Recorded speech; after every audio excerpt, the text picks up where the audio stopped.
তোর সঙ্গে সঙ্গে আমার লাশ বাড়ির উপরেই থাকবে, কিন্তু মাথা ফাটাফাটি রক্তে রক্তাক্ত হয়ে যাবে। পাখির অভয়াশ্রম তখন আর থাকবে না। কেউ দৌড়ে যাবে কোন গাছটা কাটে নেবো, কেউ দৌড়ে আসবে কোন গরুটা গলায় ধরে নিয়ে যাবো, কেউ বললো ওটা আমার কাছে বিক্রি করে গেছে, কেউ বললো এই জমিটা আমাকে রেজিস্ট্রি দিয়ে গেছে। এক জমির হয়তো 6খানা দলিল বাড়ি করবে।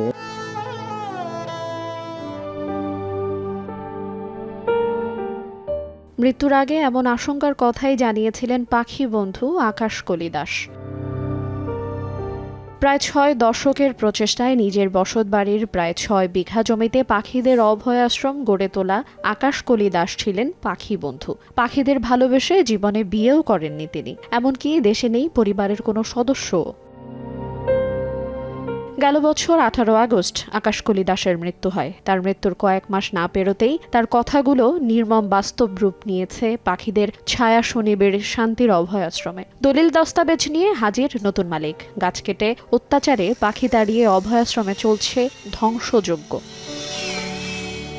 পাবনার বেড়ার কৈটোলায় কাগেশ্বরী নদী তীরে সুবিশাল অরণ্য ঘেরা কুড়েঘর বসতি ছিল চিরকুমার স্কুল শিক্ষক আকাশকলির। গাছে আশ্রয় নেওয়া সহস্রাধিক পাখিকে শিকারি থেকে রক্ষা, খাবারের সংস্থানেই ছিল তার আজন্মের ব্যস্ততা।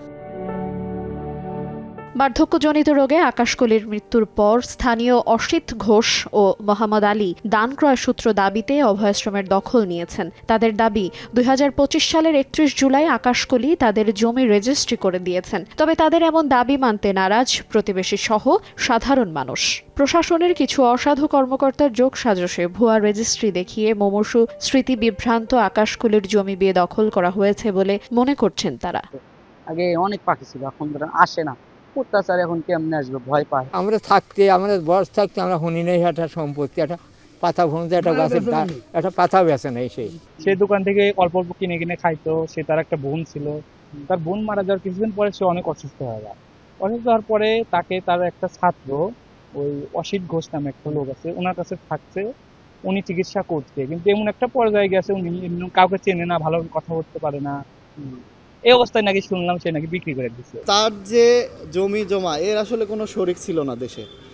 তো সেইখান থেকে এখন শুনতে পাচ্ছি যে তার যে জমি তারা নাকি কিনেছে বা তার থেকে নিয়েছে বা দান করেছে। তো আমার মনে হয় এটা সঠিক নয়, কারণ আমরা যতদূর জানি আকাশকলি দাস এই তার যে বন বা অভয়াশ্রম যেটা ঘোষণা করা হয়েছিল সরকারিভাবে, তার একটি গাছও সে কাটতেন না। মারা যাওয়ার আগে যে বাড়িটা বিক্রি করবে বা এটা নিয়ে বিলাসবহুলভাবে ওনা জীবনযাপন করবে, এটা বা আমরা এলাকাবাসী এটা চাই নাই বা ওনাও নিজের থেকে এটা চায় নাই। এখন পরবর্তীতে না হচ্ছে মারা যাওয়ার আগে আমাদের এলাকার সবাই শুনলাম যে নাকি বাড়ি বিক্রি করে দিছে, এরকম শুনলাম। তো সত্যতা আসলে আমাদেরকে ওরকমভাবে জানি না। পশু পাখি অভয়াশ্রমের জন্য ওনা মানে সারাটা জীবনই পশু পাখির উপরেই ওনার শেষ করছে আর কি, আমি যতদূর জানি। কিন্তু লাস্টে এই জিআইজেড এর সংস্থা থেকে আর কি এটাকে পশু অভয়াশ্রম হিসেবে উনি মানে আমরা জানতাম।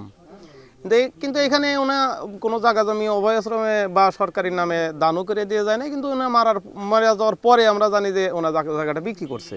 উনি বিক্রি করছে, নিজে হাত দিয়ে বিক্রি করছে। উনি অসুস্থ হওয়ার আগে না, অসুস্থ হওয়ার পরে তো জ্ঞান বুদ্ধি ভালো ছিল তো, খালি মনের পাওটা ভেঙে গেছিল, তাছাড়া জ্ঞান বুদ্ধি তো ভালো। সকল সম্পত্তি বিক্রি করছে, সে নিজে হাতে বিক্রি করছে, আর যা ছিল অবশিষ্ট আমাকে দিয়ে দিয়েছে।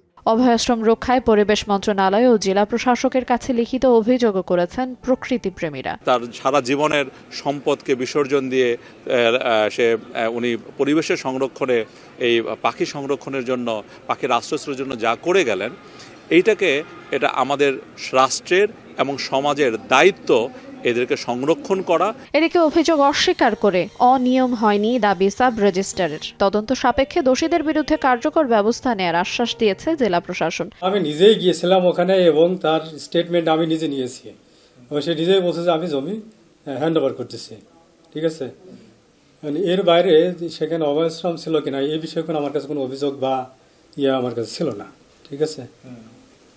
তার মালিকানা হস্তান্তর করার যৌক্তিকতা বা তার মালিকানা হস্তান্তরের তার অধিকার ছিল বলে জমি রেজিস্ট্রি করা। কিছু ব্যক্তি যদি এই অভয়াশ্রম নষ্ট করার চেষ্টা করে বা দখলের চেষ্টা করে, আমরা সরকারের পৃষ্ঠপোষকতা থাকবে যেন এই অভয়াশ্রমটি নষ্ট না করা হয় এবং যারা এই কুচক্রী মহল যারা আছে তাদেরকে আইনের আওতায় নিয়ে আসবো আমরা। 2014 সালে মৎস্য অধিদপ্তরের ওয়েলল্যান্ড বায়োডাইভার্সিটি রিহ্যাবিলিটেশন প্রজেক্ট বাড়িটিকে পাখি অভয়াশ্রম ঘোষণা করে। ব্যক্তি পর্যায়ে দেশের প্রথম ও একমাত্র অভয়াশ্রম তৈরির স্বীকৃতিতে আকাশকলিকে দেয়া হয় নানা সম্মাননা। সময় সংবাদ, পাবনা।